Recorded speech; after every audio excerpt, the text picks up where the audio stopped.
Okay, so my name is Michelle Huang. I'm a second year. Well, I'm Sean Wing. I'm currently a fourth year. I'm Catherine. I'm a third year, and over the summer, I just received an email from the Pan Asia list host that said that they had this project going on, and some of my friends were with me, and they were like, "Oh, you should do this.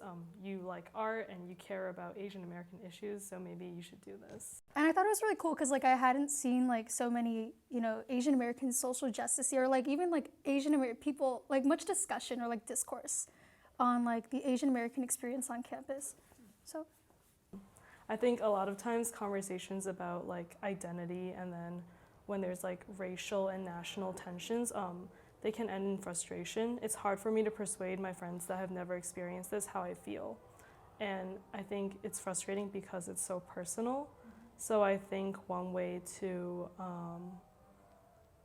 sort of tell the story is to tell my personal story, and to just illustrate it as this is my story. And I think at this time, you can't ask people to understand, but you can at least let them see what your story is. I've come to realize that, artwork is such a powerful medium, or art in general is just a powerful, means of communication. And I don't think I really understood what that meant until actually doing this project.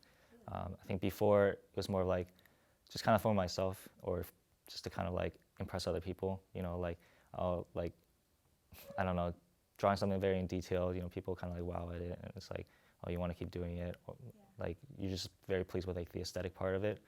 And then in China, people can tell by the way I dress, by the way I talk and speak Chinese, that I'm not from China. Yeah. So it's true, I'm not from China, and here it's true that my family's from Asia, but you want to belong in both places, but you don't. You exist at sort of an intermediary between those two. So I made a piece where there's an old Asian face at the top, and there's a lot of peony flowers, which is an Asian flower. And then there's a girl, an Asian girl, and the peonies are embracing her. So it's just kind of symbolic of the embrace that being part of an Asian community, or more specifically for me, being part of a Chinese community is. American history is sort of written as the story of the black and white, right? So many cultures, many ethnicities are sort of excluded from the history.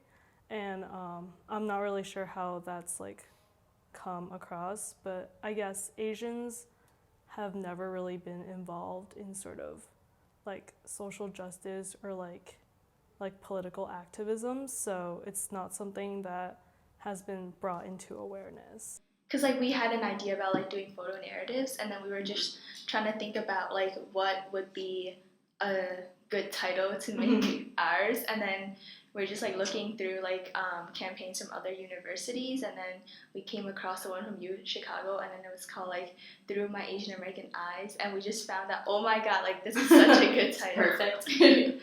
Because there isn't a lot of, I guess, awareness about what's happening in the Asian American community, especially at Cornell, where everyone's really consumed in academics. Yeah, because I feel a lot of times people think that Asians are a homogenous group of people, but then we want to show that we're actually very diverse. Yeah, very diverse, and we all come from very different experiences and backgrounds. To instead of trying to talk or persuade people into understanding me when they can't, and becoming frustrated, to maybe just tell my story, to be a little more personal about it, and at least to show people that, hey, this is me and this is my story.